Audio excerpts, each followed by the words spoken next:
Hello and welcome to another update video on SUI. The SUI chart continues to move in this potential diagonal pattern, but I see less of an upside momentum today than on many other charts.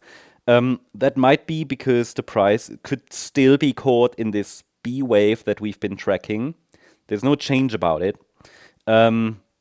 First of all, I am tracking here a diagonal structure to the upside. So while that means I'm overall looking for higher prices in the yellow scenario that you see here on the chart, it also means that the structure is fragile and we have to be prepared for quick shifts in microstructure, especially when it comes to the subwaves that are labeled B waves, because there are many different ways how these B waves could unfold. So I'm tracking here a wave 1 to the upside, a wave 2 already done.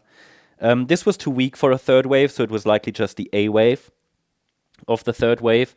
I'm now tracking if the B wave is already completed, the wave B of wave 3, but at least I want to keep the door open for another test of support if needed, like shown here. And then we can get a C wave rally. Now I will assume the C wave is unfolding if we get a decisive break above the 88.7 retracement, so a break above $3.06. Then the focus will shift towards $3.56. That's the 138% Fibonacci extension. Ideal target for a third.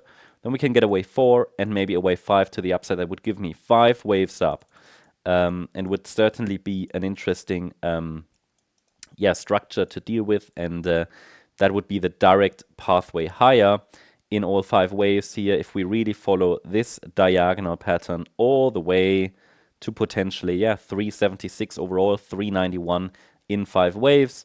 And then we can add the next support area to the chart for wave 2. But for now, the focus is on the micro support area here and the micro resistance area. But you can see that since the price bottomed here locally on the 4th of July, we've just been moving up a little bit, moved down a little bit, moved up a little bit, all in 3 waves. So we are forming back-to-back corrective price structures here.